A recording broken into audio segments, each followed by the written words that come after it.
ಇನ್ನು ಬಿಜೆಪಿ ಗದ್ದುಗೆ ಗುದ್ದಾಟಕ್ಕೆ ಮತ್ತಷ್ಟು ಟ್ವಿಸ್ಟ್ ಕೂಡ ಸಿಕ್ಕಿದೆ. ಹಾಗಾದ್ರೆ ಆ ಟ್ವಿಸ್ಟ್ ಏನು? ಬಿಜೆಪಿಯ ಗದ್ದುಗೆಯನ್ನ ಏರೋರು ಯಾರು? ವಿಜಯೇಂದ್ರ ಅವರ ನಂತರ ಬಿಜೆಪಿ ಗದ್ದುಗೆ ಗುದ್ದಾಟಕ್ಕೆ ಮತ್ತಷ್ಟು ಟ್ವಿಸ್ಟ್ ಸಿಕ್ಕಿರುವಂತದ್ದು. ರಾಜ್ಯ ಬಿಜೆಪಿಯಲ್ಲಿ ರಾಜ್ಯಾಧ್ಯಕ್ಷ ಚುನಾವಣೆಯ ಸಂಚಲನ ಸೃಷ್ಟಿಯಾಗಿದೆ. ವಿಜಯೇಂದ್ರ ವರ್ಸಸ್ ಯತ್ನಾಳ್ ಯುದ್ಧದಲ್ಲಿ ಗೆಲುವು ಯಾರಿಗೆ? ಹಾಗಾದ್ರೆ ರಾಜ್ಯಾಧ್ಯಕ್ಷ ಸ್ಥಾನಕ್ಕೆ ಸ್ಪರ್ಧೆ ಮಾಡಲು ಯತ್ನಾಳ್ ಟೀಮ್ ಒಲವನ್ನ ಕೂಡ ತೋರಿಸ್ತಾ ಇದೆ.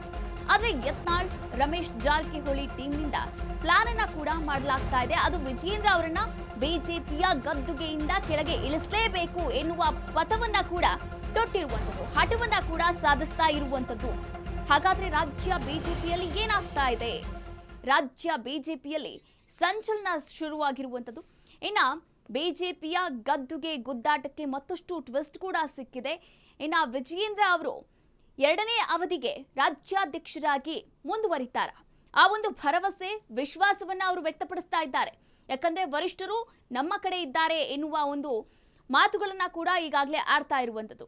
ಆದ್ರೆ ಏನಾದ್ರೂ ಮಾಡಬೇಕು, ಏನಾದ್ರೂ ಮಾಡಿ ಆದ್ರೂ ವಿಜಯೇಂದ್ರ ಅವರನ್ನ ಈ ಒಂದು ಗದ್ದುಗೆಯಿಂದ ಕೆಳಗೆ ಇಳಿಸಬೇಕು ಅನ್ನೋದು ರೆಬೆಲ್ಸ್ ನಾಯಕರ ಒಂದು ಹಠ ಆಗಿರುವಂತದ್ದು. ಇನ್ನ ರೆಬೆಲ್ಸ್ ನಡೆಯಿಂದ ಅಲರ್ಟ್ ಆಗಿರ್ತಕ್ಕಂಥ ಬಿಎಸ್ ಯಡಿಯೂರಪ್ಪ, ಬಿವೈ ವಿಜಯೇಂದ್ರ ಚುನಾವಣೆ ನಡೆಸದಂತೆ ಹೈಕಮಾಂಡ್ ಮಟ್ಟದಲ್ಲಿ ತಂತ್ರವನ್ನ ಏನಾದ್ರೂ ನಡೆಸ್ತಾ ಇದ್ದಾರಾ? ಹಾಗಾದ್ರೆ ಇನ್ನ ಬಡಬಡಿದಾಟಕ್ಕೆ ಬ್ರೇಕ್ ಹಾಕದೇ ಇದ್ರೆ ಪಕ್ಷ ಸಂಘಟನೆ ನಿಜಕ್ಕೂ ಕೂಡ ಕಷ್ಟವಾಗುತ್ತೆ. ಆಂತರಿಕ ಮಾಹಿತಿಯನ್ನ ತರಿಸಿಕೊಳ್ಳಿ ಅಂತ ವರಿಷ್ಠರಿಗೆ ಮನವಿಯನ್ನ ಕೂಡ ಮಾಡಲಾಗಿದೆ.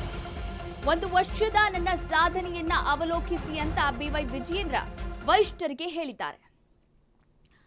ಈಗಾಗಲೇ ಬಣಬಡಿದಾಟ ಶುರುವಾಗಿರುವಂಥದ್ದು ರಾಜ್ಯ ಬಿಜೆಪಿಯಲ್ಲಿ. ಆದರೆ ಬಣಬಡಿದಾಟಕ್ಕೆ ಇದೀಗ ಬ್ರೇಕ್ ಹಾಕದೇ ಹೋದ್ರೆ ಮುಂದೆ ಕರ್ನಾಟಕದಲ್ಲಿ ಬಿಜೆಪಿ ಸಂಘಟನೆ ಮಾಡುವುದು ತುಂಬಾನೇ ಕಷ್ಟವಾಗುತ್ತೆ. ಯಾಕಂದ್ರೆ ಹಲವರು ಉಚ್ಚಾಟನೆ ಆಗಬಹುದು, ಕಿಕ್ಔಟ್ ಆಗಬಹುದು, ಅಥವಾ ತಾವೇ ಈ ಒಂದು ಪಕ್ಷವನ್ನ ಬಿಟ್ಟು ಬೇರೆ ಪಕ್ಷಕ್ಕೆ ಪಕ್ಷಾಂತರ ಕೂಡ ಆಗಬಹುದು. ಇದರಿಂದ ರಾಜ್ಯ ಬಿಜೆಪಿಗೆ ಸ್ವಲ್ಪ ಹೊಡೆತ ಆಗುತ್ತೆ.